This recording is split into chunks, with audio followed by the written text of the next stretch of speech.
Thick fog blankets the landscape. The day is cold, gray, and wet. It is a miserable day to be manning the defenses of a Raven garrison on the coastline. You can practically feel the thick leather uniform clinging to your clammy skin. But manning the garrison is the job, and the two nations are at war. So this Raven soldier woke up, squeezed his buns into that tiny little leather uniform, strapped on his helmet, put on his sword and belt, and went to work. But the fog is very thick. And what was that? Was that a ship in the water? Movement on the beach? I mean, it was probably nothing, but no, wait, there! That was a flash of heron blue. This guy draws his crimson blade, turning to shout, "Rouse yourselves! They're storming the walls! The herons are..." A sharp spear suddenly explodes from his chest. He falls, and Heron Princess Elena steps over his corpse. She raises her blue sword high, shouting the heron call to battle. "For king! For kingdom! Forward!" The heron warriors charge in under a hail of burning arrows. They cut down the Raven troops and close in on the garrison's command center fairly quickly. We follow one of those arrows into the command center, where we find the Raven Prince Court. Cursing, Court abandons the window. This was the only garrison that they hadn't reinforced yet. Of course this is where they were going to strike first. His father is going to be so pleased. Prince Court activates a holographic communicator and contacts his father. He reports that the herons are here and the garrison will fall. The king accepts this news coldly. There's no sense wasting lives in a pointless battle then. He orders Court to gather his troops and fall back to the keep. Court says that he will and lowers his head. He tells his father that he's sorry. The king turns away from the device, saying only that he knows. And then he closes the communications. My name is Ben, and this is Comic Book Breakdown episode 18.8, Scion. Everything's coming up, Bron.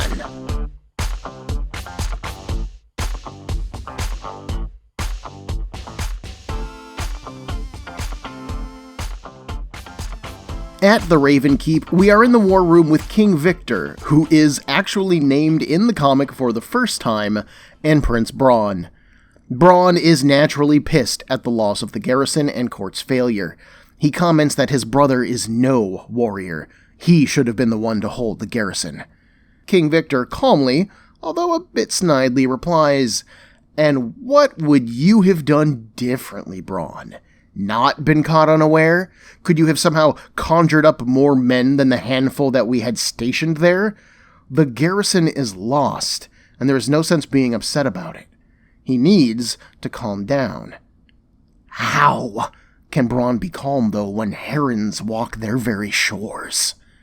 Mai Shen now enters the war room, also counseling Bron to calm down.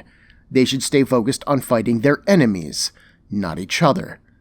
The king asks her for her thoughts on this recent defeat. Mai Shen replies that the landscape there is not fitting for a large landing force, so the herons will have a hard time getting a sizable number of troops there. It is a foothold, sure, but it won't be a good staging ground for them to act from.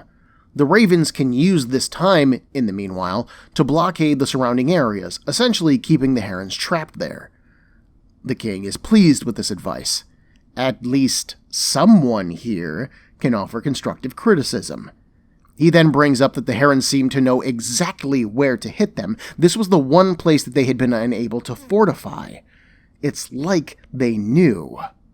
Mai Shen then argues that the herons did exactly what she would have suggested that they do if she had been advising them in this war. It is possible that they have also accepted outside help in how best to approach this war. All of this speculation bores Bron, though. He doesn't care about the hows or the whys of it. He just wants to strike back. He argues that they should have attacked the herons' mainland already, attempted another landing. They should have brought the fight to the herons. The king doesn't care to hear this, though. They attempted a landing, and it was a failure. Wasn't Bron the one leading the landing force? He asks. But they knew, Bron protests. I was taken by surprise. It couldn't have been helped, father. The king isn't done with his critique, though. On top of that failure, Bron also chose to kill one of the Heron princes, which only served to stiffen their resolve. He could have taken him prisoner, which would have been a much more strategic victory, but no, Bron just had to kill him. You can practically hear the kettle that is Bron's emotions boiling over. I salvaged enough of our forces to escape and fight another day, father. Is anything going to be good enough for you? Anything! Without even a pause of shock, the king immediately tells Bron that he won't tolerate such outbursts in his war room. He orders his son to leave. The two men stare at each other for a panel, but Bron goes. On his way out, he warns his father, "One day you won't be able to dismiss me so easily." I didn't think that it was possible for author Ron Marz to make me sympathize with a jerk like Bron, but goram if he didn't do it. Bron is designed to be an inherently unlikable character. He's short-tempered, arrogant, cruel, self-centered, and seemingly incapable of self-evaluation. But watching as his father forgives Court for the exact same circumstances as Bron's failure at Point Corday, I can see why he is so frustrated with his old man.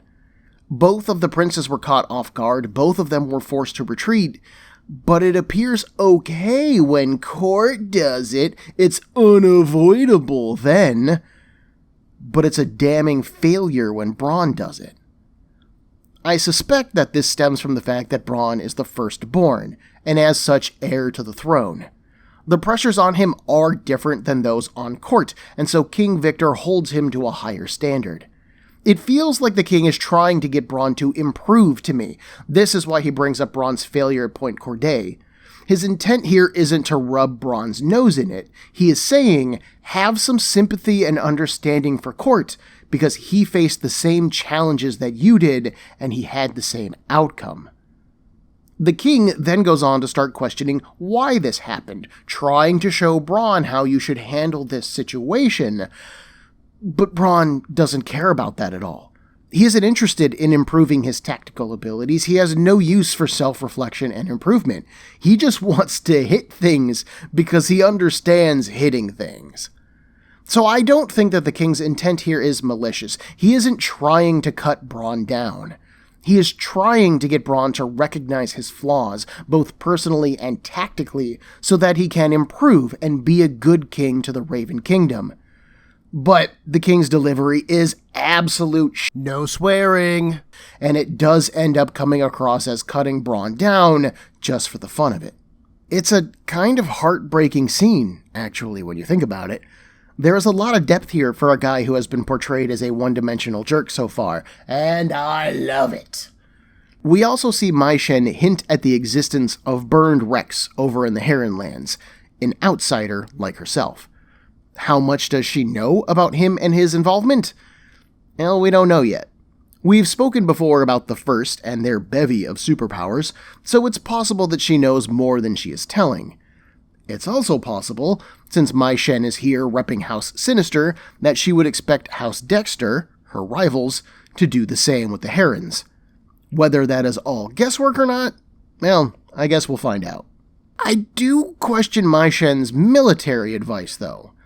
We're told that this is the last fort that the Ravens were going to fortify, but that it is also the one place that Mai Shen would have attacked if she was the one advising the Herons. So clearly she understands that it's a weak point. You know that it's where you would strike, so why not advise the Ravens to use that weakness to their advantage? They could have set a trap at the garrison, like maybe they abandon it physically, but then they plant some explosive there, or they abandon it but then surround it so you can take it back when it suits you. Or maybe leave like a commando squad inside, like super hidden, and that night they can pop out and kill the herons that are there. We know that the Ravenlands have hologram cloaking technology. We have seen it at the underground sanctuary. Why not just hide a contingent of troops inside, wait till the herons enter the building, and then slaughter them? There are a bunch of ways that you could use the loss of this garrison to the Ravens' advantage. But none of those things were suggested by Mai Shen. The fact that she didn't suggest any solutions at all makes me question Mai Shen's tactical abilities and her loyalty. And the fact that King Victor doesn't call her on it makes me question his abilities as well. Sure, he does seem like an old guy, but he also seems generally competent, and he does a pretty good job of reading Bron's reaction versus Mai's reaction. So the fact that he doesn't catch any of this really frustrates me. I do want to give Mars some quick props for having Elena lead this particular attack, by the way. Prince Kai has been the most action-ready of the Heron heirs, while Elena has been pretty withdrawn and emotional so far. It's not that she hasn't balked from combat. She did fight at the Battle of Point Corday after all, but this is the first time that we have seen her engage in combat in a leadership role. And it is always great to see a leader in the field taking the charge themselves. That's inspiring. I've been catching up on the British History podcast lately, and the children of royalty leading armies has been a constant at the moment, so it is cool to see that historical norm reflected here in fiction. I also like the continued use of the Heron battle cry. We saw Artor do it back in issue 6 when we did the Battle of Point Corday. We saw Edvin do it in Cross-Gen Chronicles issue 2, and here we have Elena doing it as they storm the garrison. It's a nice cultural through line, and it adds a little bit of flavor specifically to the Heron side of things. I really appreciate that touch. Finally, a quick shout out to colorist Cesar Rodriguez.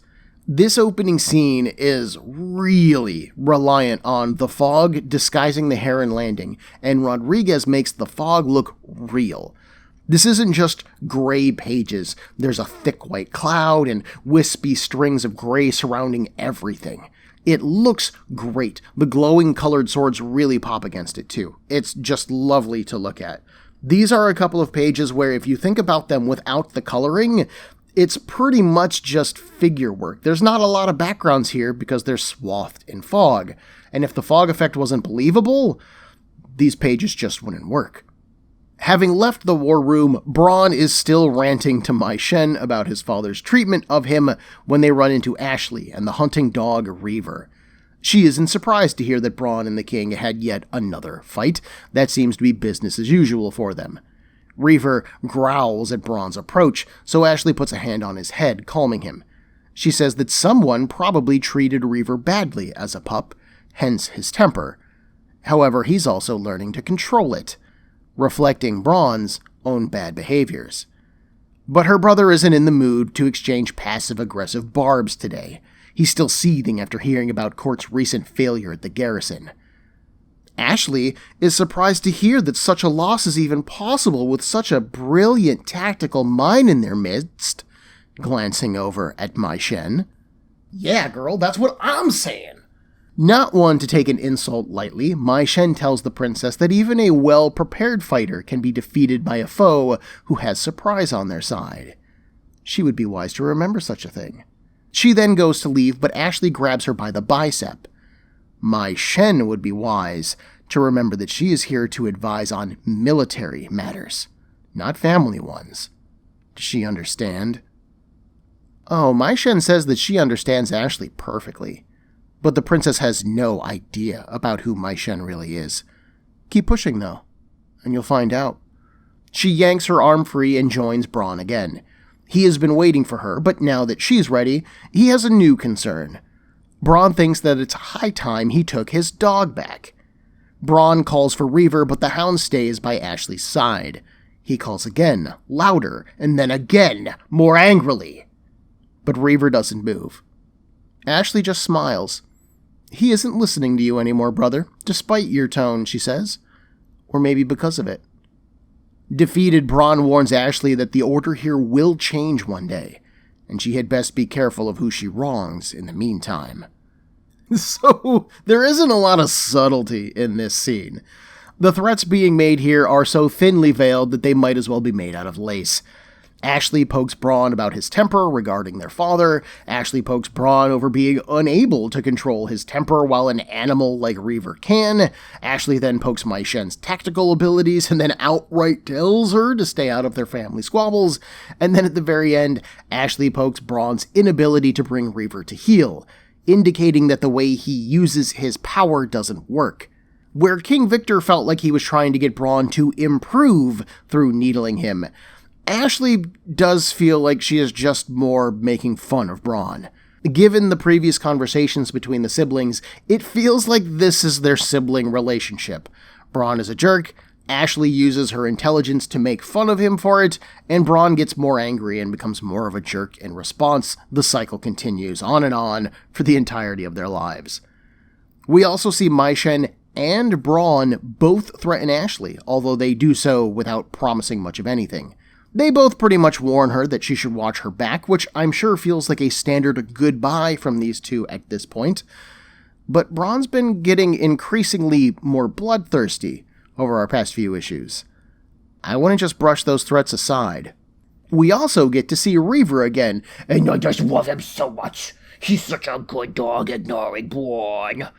I didn't realize that Reaver was originally Bron's dog, though, and that Ashleigh won him over. Reaver as a parallel for Bron is actually kind of an interesting story element. Ashleigh brings up the idea that Reaver may have been treated poorly as a pup, which is what I think Bron probably experienced as a child.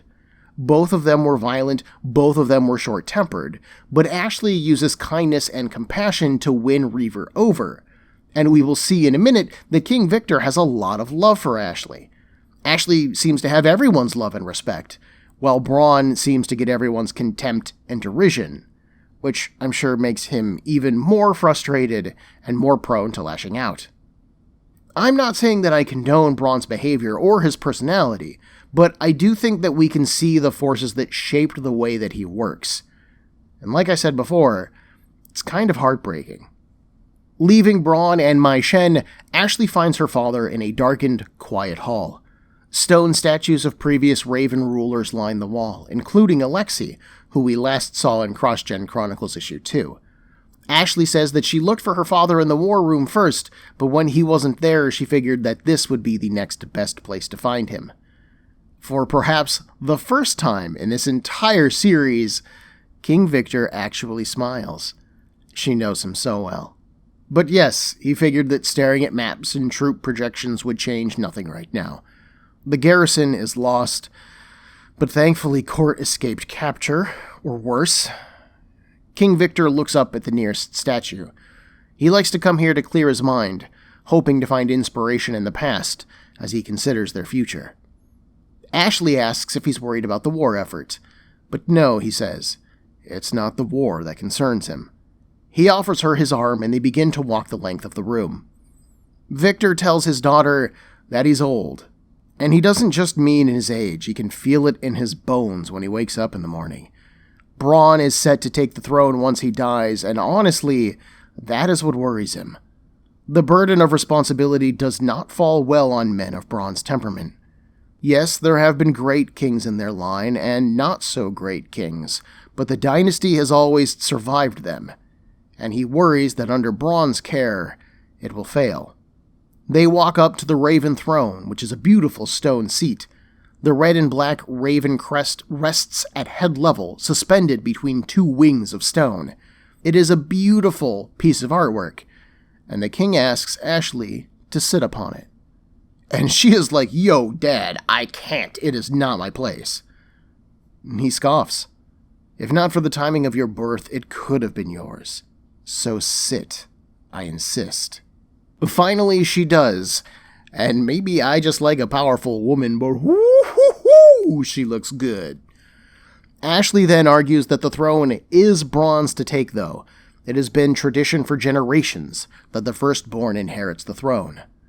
So hear me out, King Victor says. I have a wacky idea. What if Bron didn't inherit the throne? This idea suitably outrages Ashleigh, but Victor doesn't back down. "I would be totally down with giving you the throne, daughter," he says, "if I knew that you would focus on the kingdom and nothing else." And Ashleigh is like, "Dad, what are you talking about? I'm totally loyal to the kingdom." The king then reveals that he knows about the underground, and her role in it. She curses Bron for revealing her secret, but no, the king says that Bron told him nothing. The clues of Ashleigh's involvement were clear enough if someone was paying attention, and he's even let her continue without interference. Dedication to a cause is an admirable trait so long as it is focused in the right direction. And right now, King Victor needs Ashleigh focused on home. If she'll support him by taking the throne when the time is right, he'll see to it that she is made heir. And given time, maybe accommodations can even be made for the underground and the lesser races. But they need to figure out this succession thing first. So King Victor holds out his hand. Can he count on her support? Ashleigh holds back, reluctant. She sighs and lowers her head. Taking his hand, she says yes. This could not have been an easy decision for Ashleigh. So, okay, we've got a couple of things. First off, it's worth noting that this is the first time that we have seen Ashleigh interact with her father at all in Scion. All of King Victor's previous appearances paired him with Bron, save for a small moment at the tournament when he threatened the Herons with war. It's clear, right off the bat, that these two are very comfortable with each other. Ashleigh knows where to find him when he has gone off to be alone. He is happy and inviting to see her when she gets there. When they start to walk and talk, she takes his arm, so they are clearly close and comfortable with each other. Even without Victor offering her the throne at the end of the scene, it's clear that he favors her. We also have the background understanding from previous issues that Ashleigh has been free to come and go from the keep as she pleases, while Bron's every movement is carefully watched. There is trust and respect here, and that is why Victor is ultimately willing to offer her the throne. Naturally, our other big reveal is that the king knows about the underground, and that he doesn't care. It's kind of hilarious to me that Bron was so focused on Nox's escape and the possible threat posed by the underground that he ran off during a war to deal with it, while the king knew all about it, and it didn't even make his threat list. He does say that so long as the underground didn't threaten Raven society, he saw no issue with letting Ashleigh pursue it, so even King Victor doesn't really care about freedom for the lesser races. It's not a problem. It's just not the most important thing for him to deal with right now. He is more focused on his son being a raging maniac and soon to inherit the throne during a war. That is a problem that will get people killed and threaten the safety of the Raven Nation. The lesser races being free is just a drop in the ocean at that point. He even tells Ashleigh that if she takes his offer, they can work something out regarding the lesser races. Again, them being free isn't the problem, it's the timing of it. And I like that Victor was aware of this for some time. I actually really find myself liking Victor in general. His ability to read and understand his children is great. He understands what Bron is and the threat that he could pose. He can read a tactical situation and accept reality, even when it doesn't favor him. He even understands Ashleigh enough to know that she isn't a threat, despite the fact that she acts like one. He knows that she can actually be trusted, and he's right. Because she does accept his offer. And that could not have been an easy thing for her to do. Remember, when Ashleigh first tried to recruit Ethan back in issue 3, she laid down some pretty heavy guilt on him for choosing to save his family over helping the lesser races. Yet here she is, doing exactly the same. And sure, maybe she's taking the long view of this decision. When she is queen and ruler and her word is law, she can just free the lesser races at her leisure. That's a route that would not have been open to her before, as Bron had been set to take the throne. So maybe that's how she rationalizes this decision. But Ashleigh is a critical part of the underground. She is the only human that they trust. We have seen that. What happens to the underground when she stops visiting or sending aid? Does Ashleigh bring supplies from the keep, maybe medicines and food? If she just stops showing up, what happens to them? And what if she said no to King Victor here? Let's pretend for a little bit. Let's say she sticks to her equality guns and turns dear old dad down. What would happen next? Does he keep the underground secret? Does he make her a better offer? Or does everything just revert back to the original plan and Bron gets the throne? Because everyone in this room knows that that is a bad idea. And then there's also the fact that this is her father. And we just covered how close these two are. It doesn't just make good long-term sense for Ashleigh's personal goals to accept this deal, but it keeps the kingdom safe, it might end the flooping war, and it keeps her from letting her father down. She clearly cares about him, and that has to be part of her thought process as she says yes. Like with other big victories in this series, though, Ron Mars doesn't sell it like a win. Yes, King Victor and Ashleigh may have just saved the world from the threat of Bron with a kingdom behind him, but it does feel like it cost Ashleigh her soul, and I appreciate that subtle bit of writing work. Game of Thrones, eat your heart out. I love this stuff. And this is only a few pages of the comic, and there's all of this to consider. Woo-hoo-hoo, I love it. We now catch up with Prince Bron in what I'm assuming are the royal baths or something along that line. It is clearly a bathing chamber of some kind, but pretty much all we can see is a large tub that is filled with hot water, which falls from a gargoyle's mouth. Mai Shen already luxuriates in the water, the liquid covering her naked form. Bron stands outside of the pool, wearing only a black and red robe. He stares into a mirror. Everything mocks him. His father, his sister, his dog, even his own damn face! He smashes the goblet into the mirror, splashing wine and shattering glass. Stewing, Bron enters the bath, the robe billowing out behind him in the water. Why does his father mock him at every turn? He asks. What does he get from it? Mai Shen says that Bron will have to deal with his father soon enough. But this confuses Bron. What are you talking about? He asks. He's old. All I have to do is wait for him to die and the kingdom is mine. Unfortunately, that doesn't seem to be the case, Mai Shen replies. Why, just this very night his father has offered Ashleigh the throne in his place. But the firstborn inherits the throne. That's how it's been for generations, Bron rationalizes, refusing to believe that such a thing could be true. How would Mai Shen even know about this? She doesn't explain how. Mai Shen simply smiles. He knows better than to doubt her by now, and Bron knows that she's right. He punches at the water ineffectually, trying to vent his rage. As he stands there struggling to get himself under control, Mai Shen slips up behind him. Her smooth hands run down his neck and shoulders, slipping the robe off of him. She can help him. She can make him powerful. Bron says that he is powerful. He is a Raven prince and heir to the throne. But is he? She asks. His father will never let that happen. Once again, she offers to make him powerful.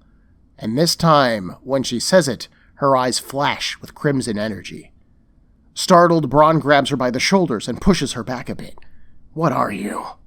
Mai Shen explains that she is of the First, basically a group of beings that Bron's people would view as gods. She was sent here to keep an eye on this world's sigil-bearer, Ethan of the Herons. She has the specific goal of keeping him from being a Dexter pawn. But you know what? She's come to appreciate this world, and she intends to keep it. Although she is willing to share it if Bron is interested. He just has to do what he knows must be done at this point, if he wants to. Bron stares at her. He tells her that he wants to. Mai Shen steps in and kisses Bron. As she does, sharp red energy crackles around her, suffusing them both. The pair press together, the energy building, and everything reaches a climax, the chamber filling with red light. When it fades, Mai Shen steps back, and Bron can feel the change within him. What? What did she do to him? She gave him a small sampling of her power, with which he can do anything. I ain't gonna lie, while I remembered Mai Shen empowering Bron, I did not remember her revealing that she was of the First. So, sorry for blowing that reveal a few episodes back. Oops. But in any case, Mai Shen is clearly using her first powers to learn about Victor's offer to Ashleigh. Although I won't lie, I am a bit bothered by how quickly Bron takes her at her word. I can see Bron suspecting that such a move would happen. He clearly has issues with his father and his sister, and he has certainly been threatening them both enough within this arc that I would believe that he would believe this kind of gossip. But Mai Shen has been with Bron the entire issue, as far as we can tell, and there is no reason that she would know about the offer. When she tells Bron that he knows better than to doubt her, we have no reason to trust that statement. Mai Shen has not provided Bron with any knowledge that he couldn't already know, and she hasn't provided the Ravens with any miraculous victories that would indicate that they should trust her either. So that bit of motivation falls a bit flat for me, but like I said, I could see Bron buying this kind of conspiracy theory with very little proof, so the scene works overall, even if I do think some of the details are a bit off. This is also the next step in Bron's journey of, the writing's kind of on the wall, but we'll get there. Let's just keep moving. We end the issue with a small 2-page scene featuring Ethan and Skink walking into the Raven capital. Mars plays it like they're spotted by a Raven guard, but when the guard approaches them, he passes by and stomps an unaccompanied member of the lesser races instead. Skink still doesn't think that this is the best plan, but Ethan is dead set on killing Bron. With this, they are one step closer to their goal. That's what you think, boys. We also have Part 2 of Bounty, the small story featuring art by Andrea DeVito, Don Hillsman II, and Cesar Rodriguez. In Part 1, the Catwoman Nyssa was captured by everyone's favorite bounty hunter, the axe-wielding Exeter. As we open this story, the pair are riding some dinosaur-looking steeds, with Exeter in the lead. Nyssa's wrists are cuffed together and attached to the saddle by a link of energy. It is currently night, and the pair are traveling through some woods. Nyssa continues to narrate our adventure, wondering how many others have been in her position. Why does Exeter do this? Hunt his own kind? And can anything reach him at this point? She pulls at her restraints and starts talking to him. They're the same, she and he, and yet he chains her like an animal. Nyssa says that she can tell that he was a slave once, and if that's so, how can he drag others back to that life? He doesn't have to do this. The Underground could use a warrior like him. If only he would work with the Underground, they could free the lesser races. Exeter could redeem himself, if only he had the courage to try. Exeter remains silent through this whole verbal attack, but the longer that Nyssa speaks, the more it upsets him visually. You can see him beginning to lose his patience, and as she challenges his bravery, he finally turns on her. Enough! Bringing his steed across Nyssa's, Exeter tells her that who he is and what he does is his concern. She had best keep her tongue, or she won't live long enough for him to collect the bounty on her head. Without flinching in the slightest, Nyssa stares at him. She thought that maybe he would like to be the man that he once was. There is a long, pregnant pause. Nyssa then continues to tempt fate, saying, well? Exeter finally grabs one of his axes, swings, and he cuts through the link chaining her. Then he moves his steed away. Surprised, Nyssa turns to look at his retreating form. Will he join the Underground? She can take him to the sanctuary, if that's the case. His only reply is a quiet, go. But Nyssa isn't just giving up. She says that Exeter has only just started a journey here. He can't stop after the first step. Whipping around, Exeter commands her this time, go! Sliding off of the steed as it falls in behind him, Nyssa runs in the opposite direction of the bounty hunter. Why did he let her go, she wonders? After all, Exeter has never lost a bounty, and we have been shown that it does matter to him. Exeter himself stated as much during his 2 battles with Ethan. Was he just sick of listening to her talk? Is he rethinking his behaviors? Does he count releasing Nyssa as losing her, or just releasing her, and it's a matter of semantics? In any case, Nyssa doesn't know, and she might never know. Exeter remains as mysterious to her now as he was when she first let him capture her. She climbs up a nearby tree, and we meet 2 other lesser races members who have been watching over her. One of them is a man-bat kind of guy, and another is slightly simian in appearance. They were beginning to get worried, the monkey-like one saying that he was prepared to do something about it. Nissa scoffs at him. It's lucky for you that you didn't try. But did it work, they ask. Will he help them? No, at least not right now, Nissa answers. She still isn't quite sure what Exeter's deal is. This night might just be another story that they end up telling about him. But Nissa doesn't think so. She thinks that this story is going to end differently.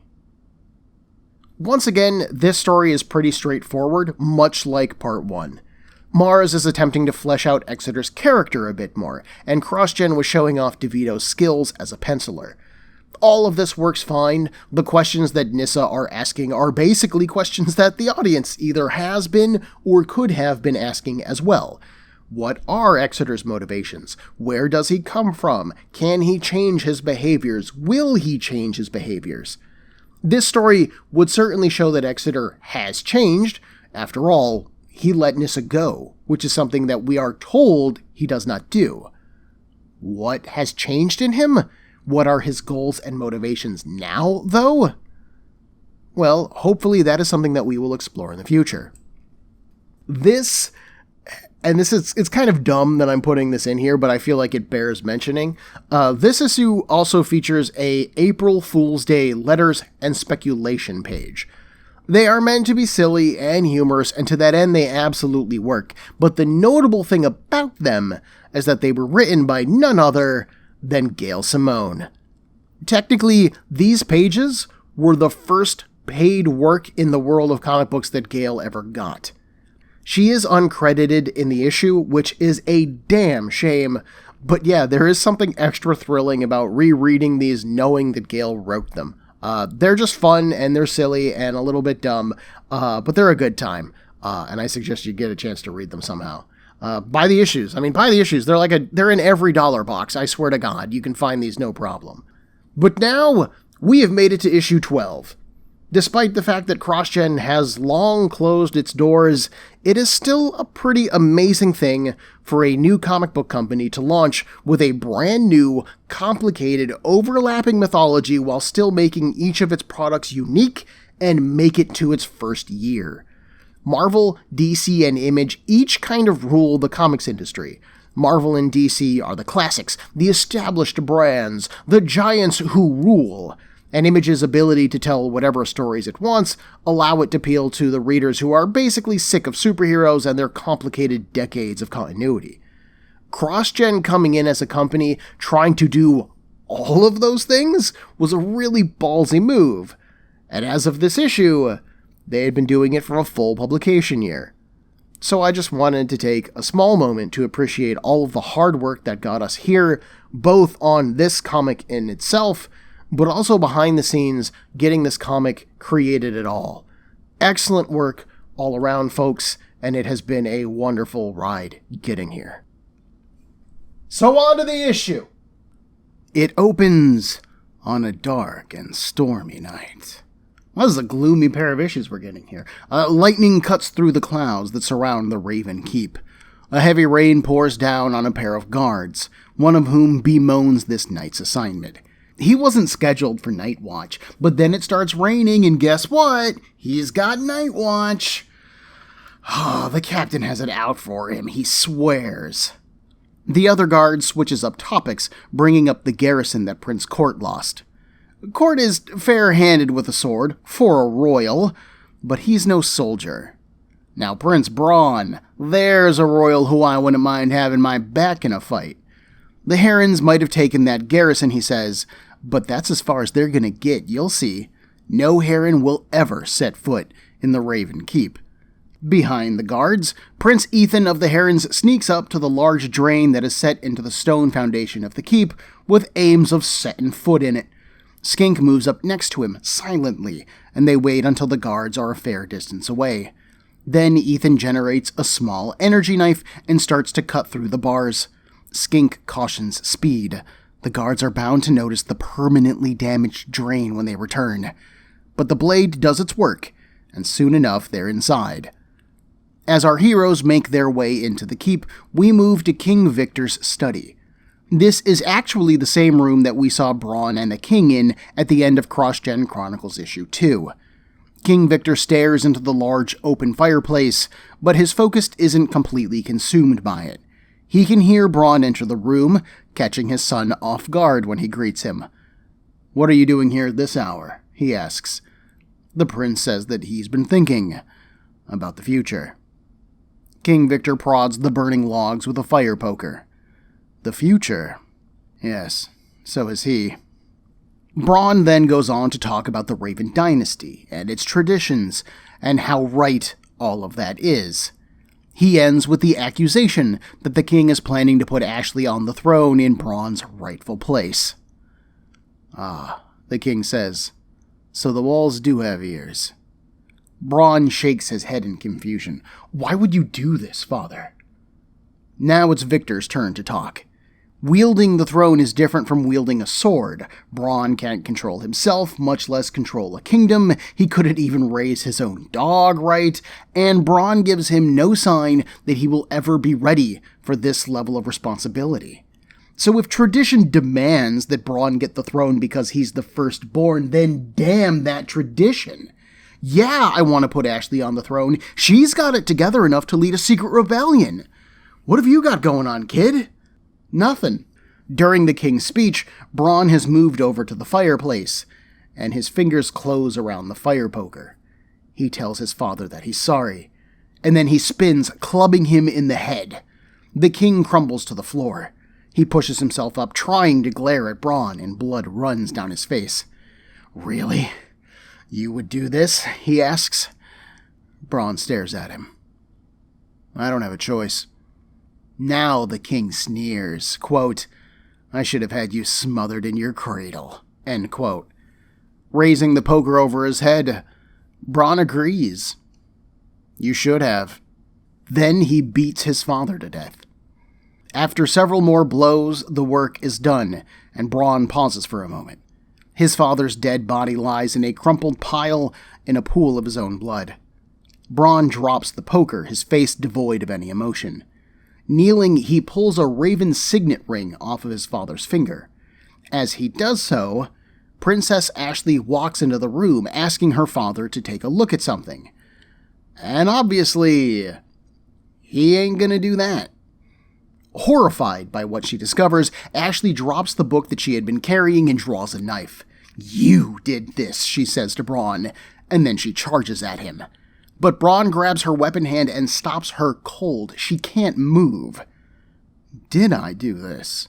Bron asks calmly. "Or did someone else, with their own heinous agenda, do it?" This is not the Bron that Ashleigh is familiar with. She drops the knife and Bron releases her, allowing her to take a few steps back. Bron then pitches her his version of tonight's events. Ashleigh's misguided devotion to the underground drove her to kill her own father in a mad bid to seize the throne. She would have come for her brothers next if Bron hadn't stumbled upon her in mid-act and heroically stopped her. It'll be a real shame that Bron's first acts as king will be to attend the funeral of his father and the execution of his sister. Ashleigh shakes her head in disbelief. "You won't get away with this. You're crazy. No way can you pull this off." Mai Shen then enters the room behind Ashleigh, saying that they already have. Now here is the real motivator for this murder, Ashleigh figures. Bron might be a jackass, but he would never have gone this far on his own, and Mai Shen is gonna pay for it. Ashleigh charges at the woman, and like with Bron, this charge doesn't end well either. Mai Shen's eyes glow red, she holds out a hand, and red energy engulfs Ashleigh. She cries out in pain and falls to the floor unconscious, her hand actually falling close enough to her father's to touch. Mai Shen then moves over to Bron, who asks when he can do that kind of thing. She informs him that he already can. He just needs to learn how to harness the energy. Bron then says that he had always planned to shift the blame onto Ashleigh. Her arrival here just makes it super duper easy. He'll summon some guards and have her thrown into the dungeon. "What about Court?" Mai Shen asks. But Bron isn't worried about his younger brother. He says that Court has always been kinda dumb, which is really the pot calling the kettle black coming from Bron, and Court has always been too worried about something happening to Bron, forcing him to take the throne. He'll believe whatever Bron tells him. Bron then orders Mai Shen to send Court to him. No, send him to the throne room. Bron slips on his father's ring. Where else would the king be? This moment, right here. This moment is why I broke down CrossGen Chronicles issue 2. Because it was first in that issue that Bron's patricidal urges started to develop. Not just in that issue either, but in this very room. This is the same room where Bron and King Victor debated the impact of Ashleigh founding the tournament on the Raven Nation. This is the same room where Bron swore to cut open Ethan's throat, no matter what he had to do in order to accomplish it. And after King Victor left him, this is the same room where Bron swore that his father would regret challenging him. And while I'm sure that King Victor regrets getting killed, I don't think that he regrets challenging Bron. I think he regrets not seeing the threat posed sooner. There is an interesting shift in Bron's personality here, too. We've seen Bron killed before, both with Ethan's brother, Artur, and the escaped slave Nock. Both of them were relatively hot-blooded affairs, with Artur's death happening during a military battle and Nock's death coming at the end of a chase. But this was cold-blooded murder. It's easily the calmest kill that Bron has engaged in so far, although he certainly looks enraged when he was swinging that poker. But when Ashleigh shows up, Bron remains calm. He has a plan, he has his story already in mind. This is actually why he kept Ashleigh's secret after discovering it. If he had revealed Ashleigh to the king or the court before now, there would already have been some kind of action taken against her and the underground, and he would have no one to blame for this killing. This is not Bron the maniac, the man that we've gotten to know over the past 12 issues. This is Bron the tactician. This is Bron the psychopath. It's one thing to just be a big baby who hits whoever is closest when you're angry.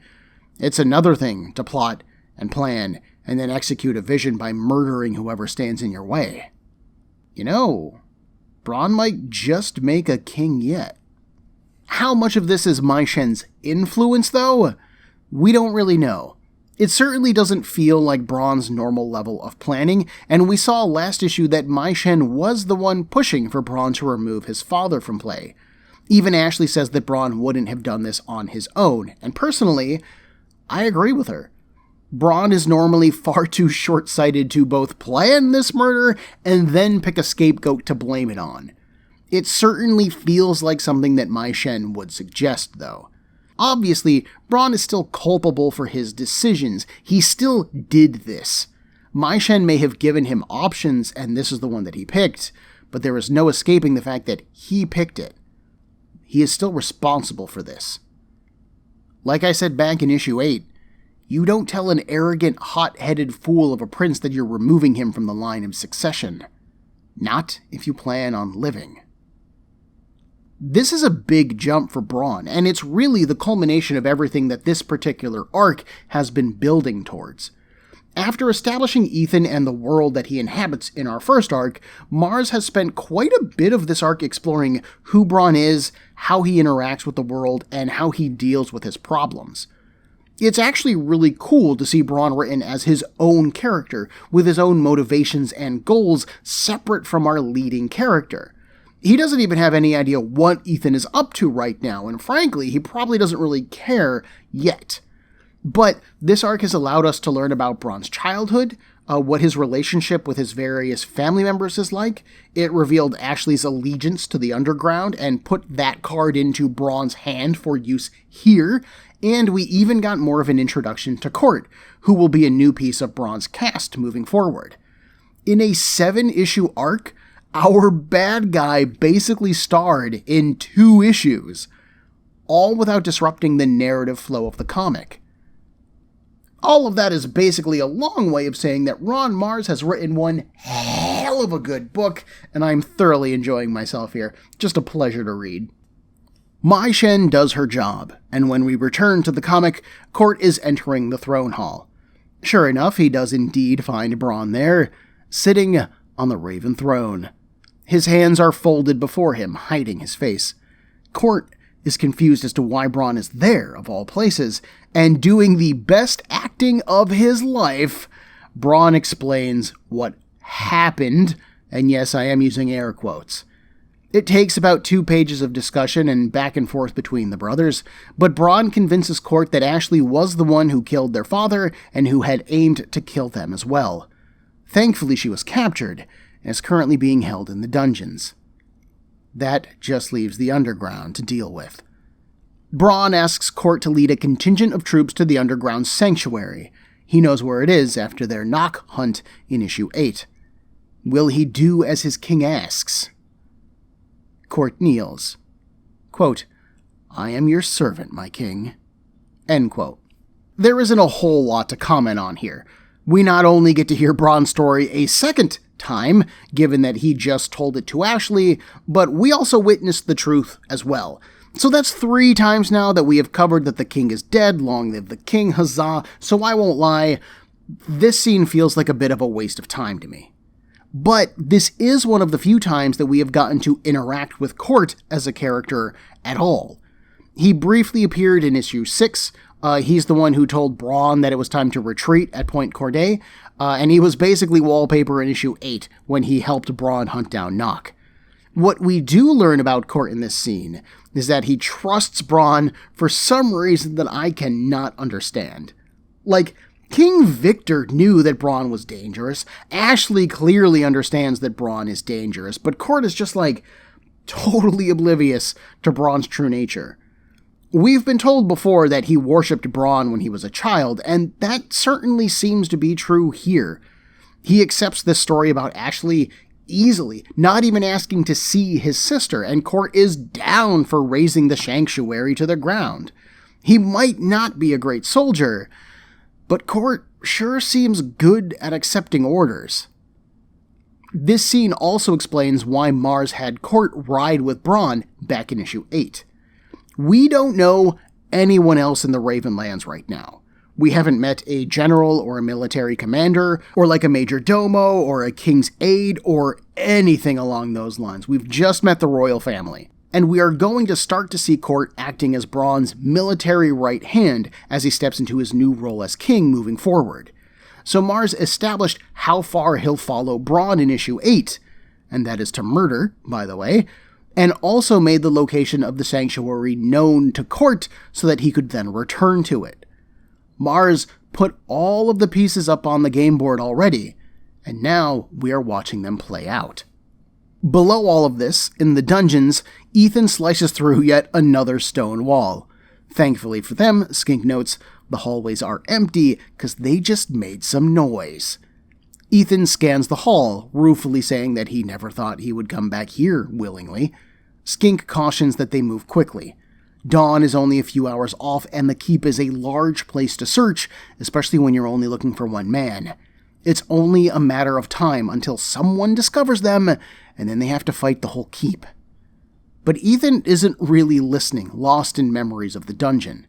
He recognizes the cell where they were kept on their first visit here, and Ethan moves over to it. He glances inside the eye slot, and then his eyes go wide. After taking a step back, Ethan plunges his sword into the lock, melting it. Skink is like, "Dude, we don't have time for this!" But Ethan says that they need to make the time. He pushes the door open, because they just found Ashleigh. I said that this episode was originally going to be called Rematch, because, Ethan and Bron are going to go for round 2. And I remember them fighting, and I promise you that it is going to happen, but I have clearly misremembered when they fought. They're going to fight next issue, which actually makes more sense. This is a 7-issue arc. You wouldn't want to put your big hero versus bad guy fight in the issue before the climax, even if it is the 1-year anniversary issue of the book. In my memory, I had just smushed the events of issues 12 and 13 together, and I feel very bad for having done so. I'm super sorry. That said, I do think that these 2 issues we just covered were super solid issues. Mars writes the political intrigue and complex personalities of the Raven family well, making them interesting and chaotic in their own right. Who needs enemies when you have family, right? I don't even really miss Ethan, which I think is kind of a sad thing to say, but Ethan is also such a goody two-shoes hero guy that he can be a bit boring. But smooching up a goddess and getting superpowers? Killing your dad? Framing your sister for murder? Stealing the throne? Well, that's all in a day's work for a guy like Bron. Issue 12 does feature a different art team than we have been used to seeing, by the way. This issue is penciler Andrea DeVito's first time drawing full interiors on a cross-gen comic, and he does a super solid job.